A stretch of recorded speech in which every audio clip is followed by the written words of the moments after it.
నమస్కారం Shri fibre news కి స్వాగతం. ముందుగా ముఖ్యాంశాలు చూద్దాం.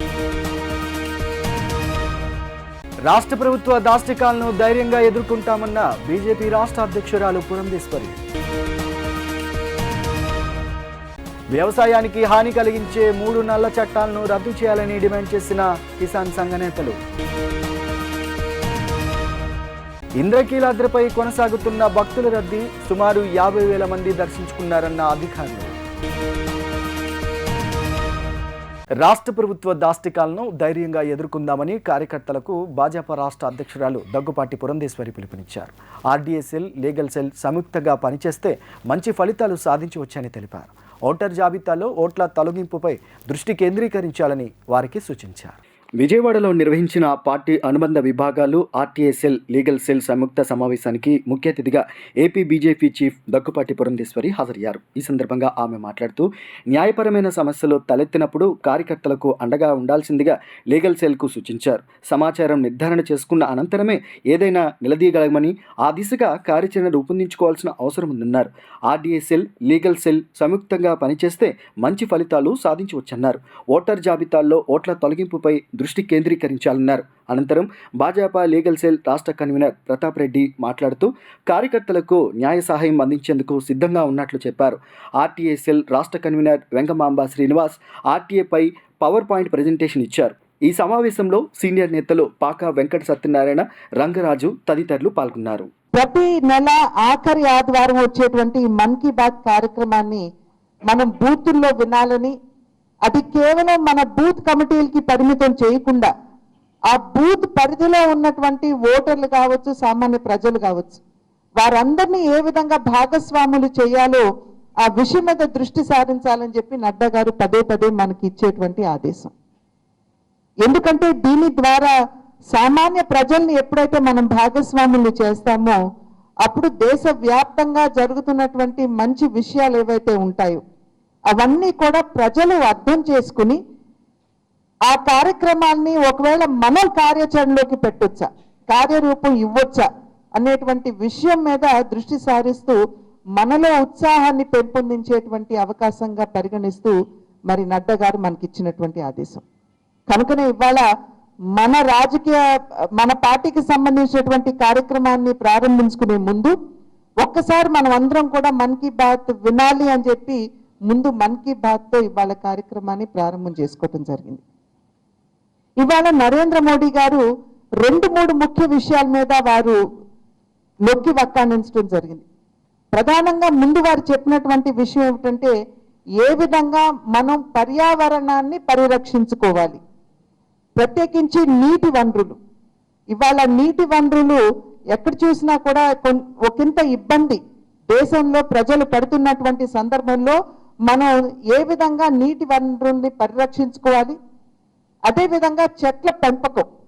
ఇప్పుడు మనం చాలా వరకు కూడా గ్లోబల్ వార్మింగ్ అని, వాతావరణ మార్పు అని, అకాల వర్షాలని ఇవన్నీ కూడా మనం వింటూ వస్తున్నటువంటి విషయాలు. కనుక వీటన్నిటిని అధిగమించాలి అంటే వృక్ష పెంపకం అనేది, చెట్ల పెంపకం అనేది చాలా చాలా ప్రధానమైనటువంటి ముఖ్యమైనటువంటి విషయం.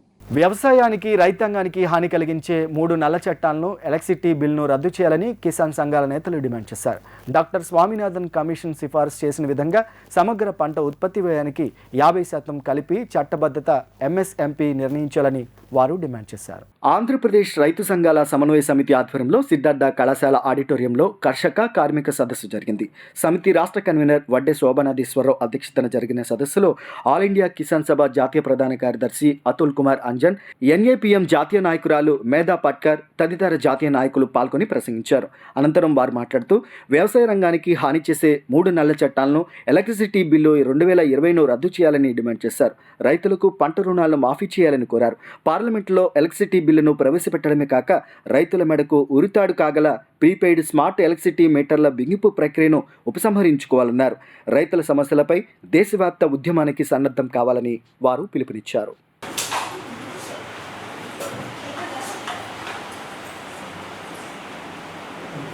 केवल याद नहीं करना है, उस संघर्ष को आगे जाए बिना इस देश को और दुनिया को हम बचा नहीं सकते हैं। ये सभी ने समझना जरूरी है। ये बात निश्चित कि आंध्र प्रदेश ने भी स्वतंत्रता आंदोलन में अपना योगदान दिया है।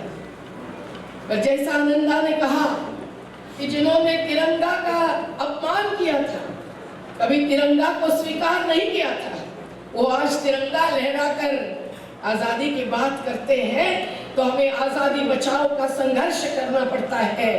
ये कितनी दुखद बात है। ये कैसी बात है कि गंगा जमुना तहजीब का ये देश आज जब भूखे हैं 80 करोड़ लोग जो 5 किलो अनाज के लिए तड़पते हैं, और उस अनाज को देने वाले अन्नदाता यहाँ बैठे हैं, लेकिन आज हम देखते हैं कि राशन व्यवस्था भी खत्म करने वाले क्या क्या दावे करते हैं कि हम दुनिया में तीसरे नंबर में आ जाएंगे, पहले तीनों में विश्व गुरु बनेंगे और हमारी अर्थव्यवस्था को इतना समृद्ध करेंगे कि हम आत्मनिर्भर बन जाएंगे। जो कहते हैं वो नहीं करते हैं। इस बात को समझा है संयुक्त किसान मोर्चा। 550 संगठनों का ये संयुक्त किसान मोर्चा, 750 शहीदों को याद करने वाला ये किसान मोर्चा आज इसकी एक अनोखी ताकत से जो झुकाया मोदी जी को हमने, उस बात से आगे बढ़ने के लिए जो अन्नदाता के श्रम और प्राकृतिक संसाधन को सही स्थान सम्मान देना चाहिए, न केवल दाम। ఇంద్రకీలాద్రిపై కొలువుదీరిన జగన్మాత దుర్గమ్మ దర్శనానికి భక్తులు పోటెత్తారు. అమ్మవారిని సుమారు 50,000 మంది దర్శించుకున్నారని దేవస్థానం అధికారులు తెలిపారు. క్యూ లైన్లో ప్రవేశించిన భక్తులు అమ్మవారి దర్శనం చేసుకునేందుకు 2 గంటల సమయం వేచి చూడాల్సి వస్తుందన్న పరిస్థితులు తలెత్తాయి. ఇంద్రకీలాద్రిపై కొలువయున్న దుర్గమ్మ తల్లిని భక్తులు అత్యంత భక్తి శ్రద్ధలతో దర్శించుకోవడం జరిగింది. ఘాట్ రోడ్లో కొండ చర్యలు విరిగిపడిన నేపథ్యంలో ఆ మార్గాన్ని మూసివేశారు. దుర్గమ్మ దర్శనానికి వచ్చే భక్తుల వాహనాలను నిలిపేందుకు కనుక దుర్గానగర్లో స్థలం లేకపోవడంతో భక్తులు తీవ్ర ఇబ్బందులకు గురయ్యారు. వాహనాలు కనకదుర్గ నగర్ నుంచి దుర్గగుడి టోల్గేట్ వరకు జాతీయ రహదారిపై నిలిచిపోయాయి. మహామండపం మార్గం ద్విచక్ర వాహనదారులు కార్లతో నిండిపోయింది. మల్లికార్జున మండపం ఎదురుగా ఉన్న షెడ్లలో భక్తులు ఫోన్లు భద్రపరుచుకునేందుకు గంట సమయం వెచ్చించాల్సి వచ్చింది.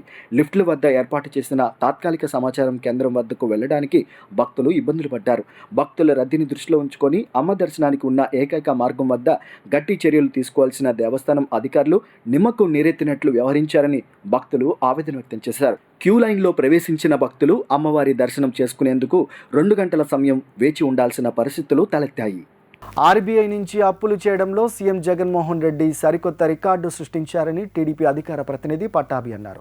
ఈ ఆర్థిక సంవత్సరంలో ఇప్పటివరకు 29,500 కోట్లు అప్పు చేసి ఆర్బీఐ అప్పుల్లో ఏపీని ఒక అగ్రగామి రాష్ట్రంగా నిలిపారని టీడీపీ జాతీయ అధికార ప్రతినిధి కోమారెడ్డి పట్టాభిరామ్ తెలిపారు. మంగళగిరిలోని టీడీపీ కేంద్ర కార్యాలయంలో ఏర్పాటు చేసిన విలేకరుల సమావేశంలో టీడీపీ అధికార ప్రతినిధి పట్టాభి మాట్లాడుతూ ఈ ఆర్థిక సంవత్సరం మొదటి 4 నెలల్లో ఆర్బీఐ నుంచి 40,000 కోట్ల అప్పుతో తమిళనాడు మొదటి స్థానంలో ఉంటే 29,500 కోట్ల అప్పుతో ఏపీ రాష్ట్రం 2వ స్థానంలో నిలిచిందన్నారు.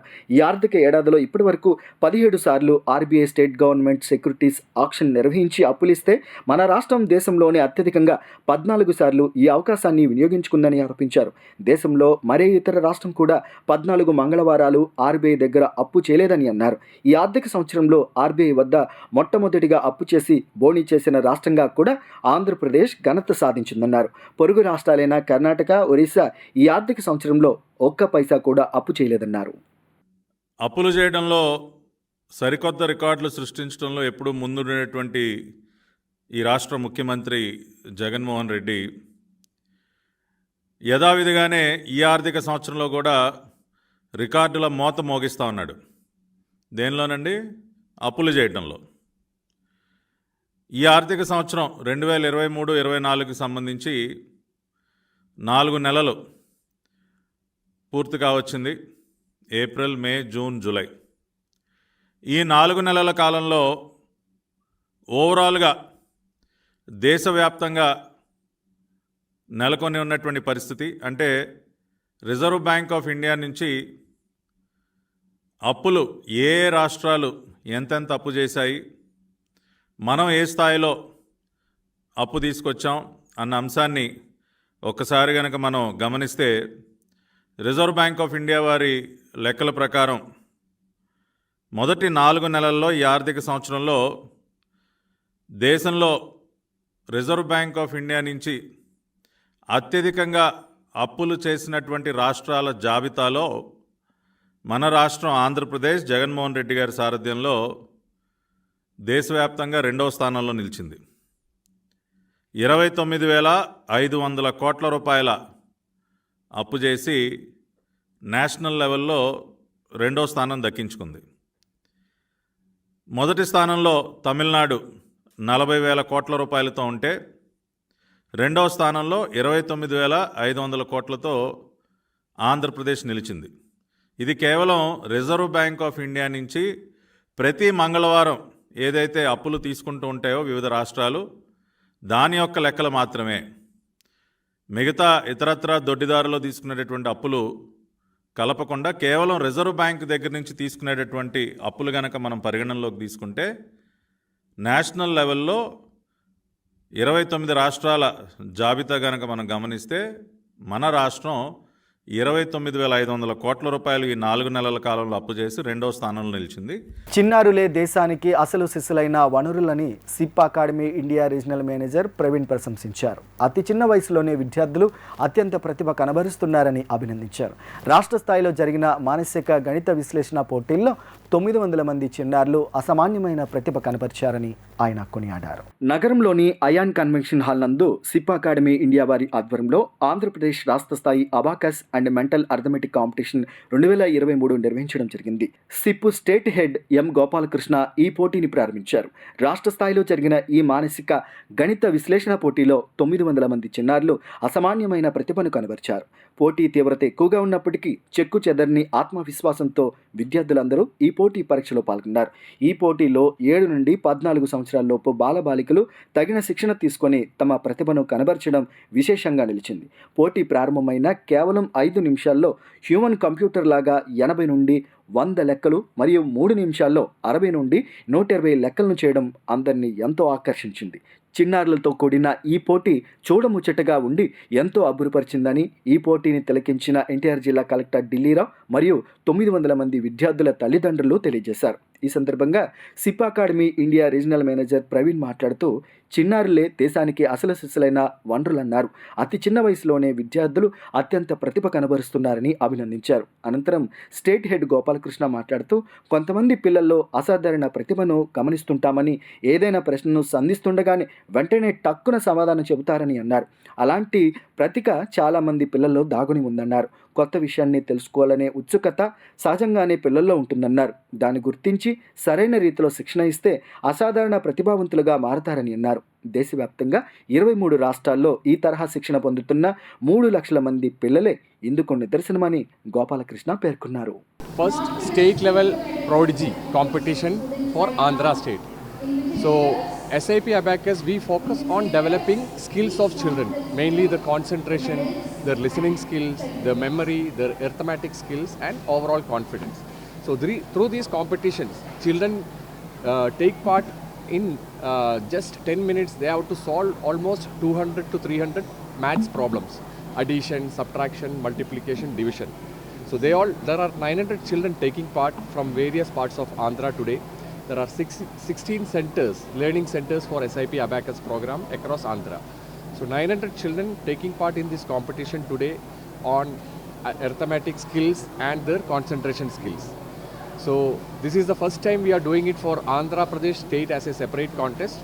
Even though last 20 years SIP Abacus is teaching to children on these skills, we have conducted almost 150 plus competitions, some of which has been got Limca Book of Records.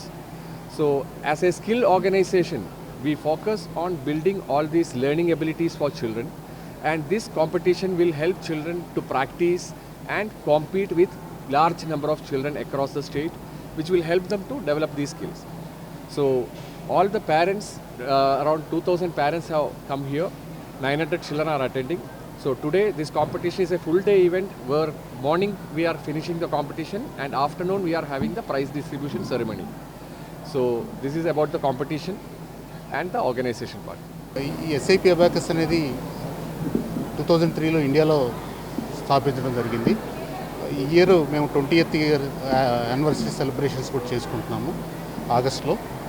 And ఇది మా company వచ్చేసరికి 14 కంట్రీస్లో మేము expand అయ్యి ఉన్నాము. ఇండియాలో వచ్చేసరికి 750 branches ఉన్నాయి, డిఫరెంట్ 350 సిటీస్ని కవర్ చేస్తా.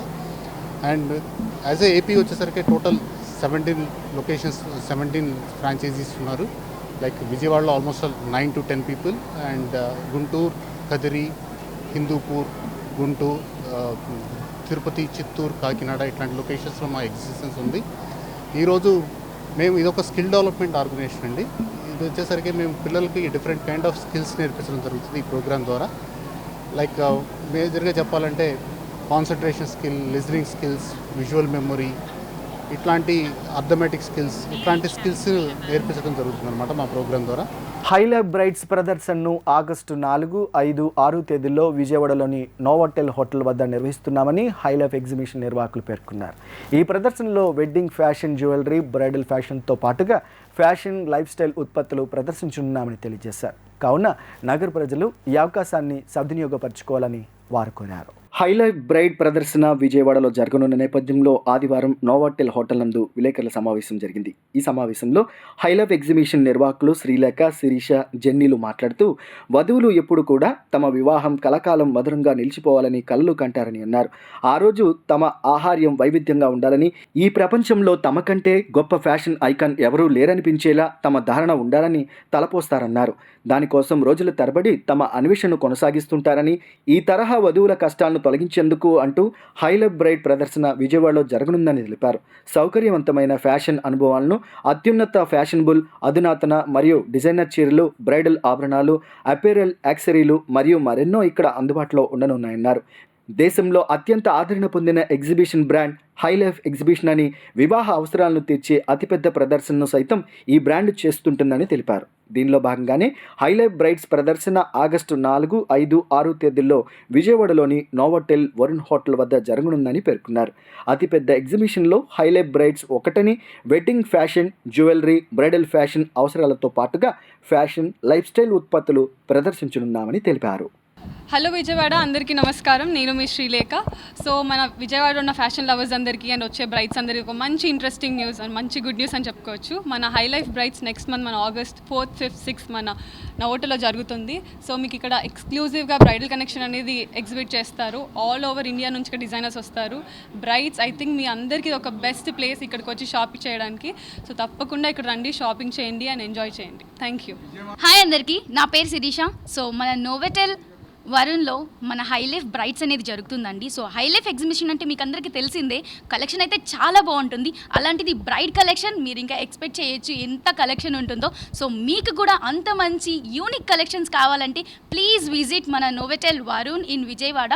ఇది మన ఆగస్ట్ 4, 5, 6 జరుగుతుందండి. సో తప్పకుండా అందరూ విజిట్ చేసి కొంటారని కోరుకుంటున్నాను. Thank you so much. అధికార వైసీపీ ప్రభుత్వంపై జనసేన రాష్ట్ర అధికార ప్రతినిధి పోతిన వెంకట మహేష్ విరుచుకుపడ్డారు. జనసేన అధినేత పవన్ కళ్యాణ్ ఇచ్చిన పిలుపు మేరకు జగనన్న కాలనీలను ఆయన సందర్శించారు. సెంటు పట్టాతో పాటు ఒక పడవ కూడా ఇవ్వాలని మహేష్ వ్యంగ్యంగా ప్రదర్శించారు. కనీసం 10 ఇళ్లు కూడా పూర్తి స్థాయిలో నిర్మాణం చేయలేదని, వైసీపీ ప్రభుత్వంలో కోట్ల రూపాయల దోపిడీ జరిగిందని ఆయన ఆరోపించారు. జగనన్న కాలనీలో వాస్తవ పరిస్థితులు మరియు స్కీముల పేరుతో వైసీపీ ప్రభుత్వం పేదలను ఎలా మోసం చేస్తుందో ప్రపంచానికి చూపించే విధంగా జనసేన అధినేత పవన్ కళ్యాణ్ ఇచ్చిన పిలుపు మేరకు సోషల్ మీడియా క్యాంపెయిన్లు ఏర్పాటు చేసిన సంగతి తెలిసిందే. ఈ కార్యక్రమంలో భాగంగా విజయవాడ పశ్చిమ నియోజకవర్గ ఇన్ఛార్జ్ పోతిన వెంకట మహేష్ ఆధ్వర్యంలో పశ్చిమ నియోజకవర్గ ప్రజలకు ఎన్టీఆర్ జిల్లా వెలగలేరు వద్ద కేటాయించిన జగనన్న కాలనీలను పశ్చిమ నియోజకవర్గ నాయకులు, వీర మహిళలు, జన సైనికులతో కలిసి ఆయన సందర్శించడం జరిగింది. ఈ సందర్భంగా జగనన్న కాలనీలో వాస్తవ పరిస్థితుల తీరును నిరసిస్తూ వినూత్న పద్ధతిలో చేపలు పడుతూ కాలనీలో నీళ్లు నిండిపోవడం వలన పేపర్ పడవలు వదిలి వినూత్నంగా నిరసన తెలిపారు. అనంతరం మహేష్ మాట్లాడుతూ వరద వస్తే వెలగలేరులో పశ్చిమ నియోజకవర్గ ప్రజలకు కేటాయించిన జగనన్న కాలనీలోని ఇళ్లు 6 నెలల్లో మాయమైపోతాయని, 6 నెలల్లో శీతాకాలం, ఎండాకాలం విజయవాడ నగరంలో ఇల్లు అద్దెకి తీసుకొని నివసించాలని వ్యంగ్యంగా ప్రదర్శించారు. సెంటు పట్టాతో పాటు ఒక పడవ కూడా ఇవ్వాలని, బుడమేర అంచున సెంటు పట్టా జగనన్న కాలనీ ఏర్పాటు చేసినందున ముంపునకు గురై మునిగిపోయిందని ఎద్దేవా చేశారు. పునాదులు, బేస్మెంట్లు బుడమేరలో కరిగిపోతున్నాయని, రోడ్లు, నీళ్లు, కరెంటు సౌకర్యాలు లేవని విమర్శించారు. వైసీపీ వైసీపీ ప్రభుత్వంలో కోట్ల రూపాయలు కొట్టేశారని ఆరోపించారు. కనీసం 10 ఇళ్లు కూడా పూర్తి స్థాయిలో నిర్మాణం చేయలేదని మండిపడ్డారు. స్థానిక ఎమ్మెల్యే వెల్లంపల్లి శ్రీనివాసరావుకు పేదల ఇళ్ల నిర్మాణంపై దృష్టి లేదని, ఎంతసేపు ప్రభుత్వ భూముల కబ్జాపైన, దేవాలయాల్ని దోచేసి అవినీతి సొమ్ము కూడబెట్టడంపైనే ఉందని, ఇటువంటి వ్యక్తికి రాబోయే ఎన్నికల్లో మహిళలు ఓడిస్తారని మహేష్ జోస్యం చెప్పారు. మా పార్టీ అధ్యక్షులు పవన్ కళ్యాణ్ గారు ఇచ్చిన పిలుపు మేరకు ఈ రోజున జగనన్న కాలనీల్లో వాస్తవ పరిస్థితుల్ని ప్రపంచానికి తెలియజేయడానికి ఈ రోజున క్షేత్రస్థాయి పరిశీలన కార్యక్రమాన్ని పిలుపునిచ్చారు. మరి అందులో భాగంగానే విజయవాడ పశ్చిమ నియోజకవర్గానికి సెంటు భూమి పథకం జగనన్న కాలనీలకి కేటాయించినటువంటి వెలగలేరులోని బుడమేరు పక్కన ఉండేటువంటి ప్రాంతాన్ని సందర్శించడానికి వచ్చాం. కనీసం మెయిన్ రోడ్ నుంచి ఇక్కడ రావడానికి తీవ్ర ఇబ్బందులు ఉన్నాయి. ఇక్కడి నుంచి కాలనీలోకి, సెంటు భూమి కాలనీలోకి వెళ్ళడానికి బుడమేరు విస్తృతంగా విపరీతంగా ప్రవహించడం వలన ఈ రోడ్డు గండిపడి కనీసం లోపలికి వెళ్ళలేనటువంటి పరిస్థితి ఉందంటే ఈ కాలనీలు ఎంత ఇబ్బందికర పరిస్థితులు ఉన్నాయో మనందరం కూడా అర్థం చేసుకోవచ్చు. ఇవి నివాసయోగ్యానికి పనికిరావు. వర్షాకాలం వస్తే ఇక్కడ ఉండేటువంటి వెలగలేరులో ఇచ్చినటువంటి ఇవి వర్షానికి, వరదకి ముంపుకు గురయ్యి కాలనీల్లో జీవనానికే పనికిరావు. అందుకనే మేమందరం కూడా ఈ ప్రాంతం చేపలు పట్టుకోవడానికి మాత్రమే పనికొస్తుందని వినూత్న నిరసన కార్యక్రమాన్ని కూడా ఇందాక ప్రదర్శించడం జరిగింది. మరి ఇక్కడ రాష్ట్ర ప్రభుత్వం చెప్తుంది మౌలిక వసతుల అభివృద్ధి కోసం 89,000 కోట్ల రూపాయలు కేటాయించామంటున్నారు, ఖర్చు చేశామంటున్నారు. మరి ఇక్కడ ఒక రోడ్డు కూడా వేయలేనటువంటి మీరు 89,000 కోట్లు జగన్మోహన్ రెడ్డి గారా, మంత్రుల, ఎమ్మెల్యేల, ఎంపీల ఎవరు మింగేశారో మీరు సమాధానం చెప్పాలి. మరి ఒక్క ఇల్లు కూడా ఇక్కడ నుంచి చూస్తూ ఉంటే ఒక్క ఇల్లు కూడా పూర్తయినటువంటి సందర్భం మనకైతే దాఖలాలు కనబడట్లేదు. మరి ఇక్కడ ఒక్క ఇంటి నిర్మాణం కూడా పూర్తి కాలేదంటే పశ్చిమ నియోజకవర్గంలో ఏ పేద సామాన్య కుటుంబానికి కూడా 8,000 పైచిలకు సెంటు భూమి కేటాయిస్తే ఒక్క ఇల్లు కూడా కట్టలేనటువంటి ఈ ప్రభుత్వం ఒక ప్రచారానికి మాత్రమే ఈ పథకాన్ని వాడుకుంటుంది. ముఖ్యంగా స్థానిక ఎమ్మెల్యే వెల్లంపల్లి శ్రీనివాసరావు పెద్ద అసమర్థులను కూడా ఈ సందర్భంగా తెలియజేస్తా ఉన్నా. రాష్ట్రంలో బీసీ అభ్యర్థిని ముఖ్యమంత్రి చేయడమే లక్ష్యంగా కార్యకర్తలంతా పనిచేయాలని పూలే అంబేద్కర్ రాజ్యాధికార సమితి జాతీయ కన్వీనర్ కటికెల శివభాస్కరరావు పిలుపునిచ్చారు. అక్టోబర్లో కొత్త పార్టీని స్థాపించనున్నట్లు ప్రకటించారు. రాష్ట్రంలో బీసీలు అత్యధిక స్థాయిలో ఉన్న స్వాతంత్రం వచ్చినప్పటి నుంచి 2-3 అగ్రకులాల వారే ముఖ్యమంత్రి పదవిని చేపడుతున్నారని ఆయన ఆవేదన వ్యక్తం చేశారు. గాంధీనగర్లోని ఓ హోటల్లో నిర్వహించిన విలేకరుల సమావేశంలో పూలే అంబేద్కర్ రాజ్యాధికార సమితి జాతీయ కన్వీనర్ కటికెల శివభాస్కరరావు మాట్లాడారు. రాష్ట్రంలో బీసీలు అత్యధిక స్థాయిలో ఉన్న స్వాతంత్రం వచ్చినప్పటి నుంచి 2-3 అగ్రకులాల వారే ముఖ్యమంత్రి పదవి చేపడుతున్నారని అన్నారు. వచ్చే ఎన్నికల్లో మార్పు కోసం ప్రతి ఒక్కరూ కృషి చేయాలని కోరారు. ఎస్సీ, ఎస్టీ, బీసీ మైనార్టీలకు చట్టసభలో ప్రాతినిధ్యం ఇచ్చేలా చూడాలని అన్ని రాజకీయ పార్టీలకు విజ్ఞప్తి చేశారు. వచ్చే ఎన్నికల్లో 175 నియోజకవర్గాల్లో పోటీ చేస్తామని పేర్కొన్నారు. సమితి అడ్వైజరీ కమిటీ చైర్మన్ తట్టి అర్జున్రావు యాదవ్ మాట్లాడుతూ అంబేద్కర్, పూలే కలలు గన్న రాజ్యాధికారం దిశగా బీసీలు పయనించాలని పిలుపునిచ్చారు. సమితి కోఆర్డినేటర్ నమ్మి అప్పారావు అధ్యక్షత వహించారు. ఈ సమావేశంలో సంఘం రాష్ట్ర అధికార ప్రతినిధులు K Vijay, K Chandrasekhar, K Varaprasadarao, S K Aslam, C Maheshwari, Kusuma, K Ravikumar, doctor Swamy, T Pratap Kumar తదితరులు పాల్గొన్నారు. అంబేద్కర్ గారు ఒక మాట చెప్పారు, రాజ్యాధికారం సాధించలేని జాతులన్నీ కూడా అంతరించిపోతాయి అనేసి ఒక మాట చెప్పడం జరిగింది. ఈ క్రమంలో భాగంగా గత 75 సంవత్సరాల నుంచి కూడా 2 కులాలు ఈ రాష్ట్రాన్ని పరిపాలిస్తున్నాయి. అత్యధిక జనాభా ఉన్న కులాలు బీసీ కులాలు ఇంతవరకు రాజ్యాధికారం రాలేదు. అందువలన బీసీ వర్గం నుండి ఒక సీఎంగా రావాలి. దానికి ఎస్సీ, ఎస్టీ, క్రిస్టియన్, ముస్లిం, బుద్ధిస్టులు అందరూ కూడా మద్దతు ఇస్తూ ఈ రోజున తీర్మానం చేయడం జరిగింది.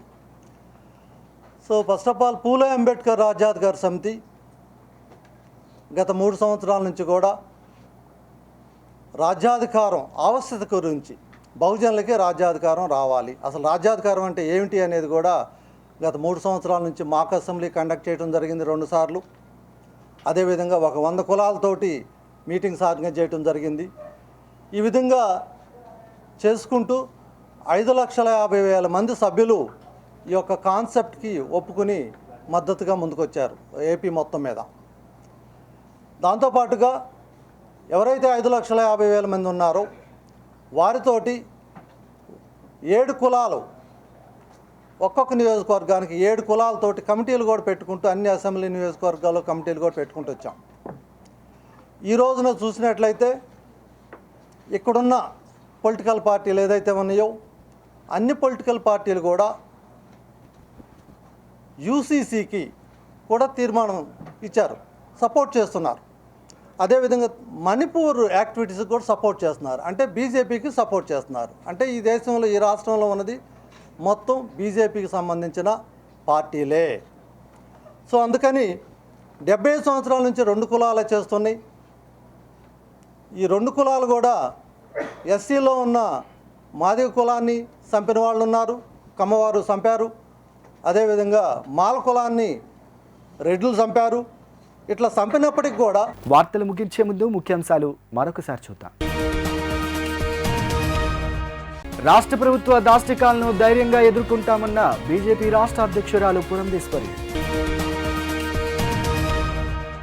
వ్యవసాయానికి హాని కలిగించే 3 నల్ల చట్టాలను రద్దు చేయాలని డిమాండ్ చేసిన కిసాన్ సంఘ నేతలు. ఇంద్రకీలాద్రిపై కొనసాగుతున్న భక్తుల రద్దీ, సుమారు 50,000 మంది దర్శించుకున్నారన్న అధికారులు. ఇంతటితో ఈ వార్తలు సమాప్తం. నమస్కారం.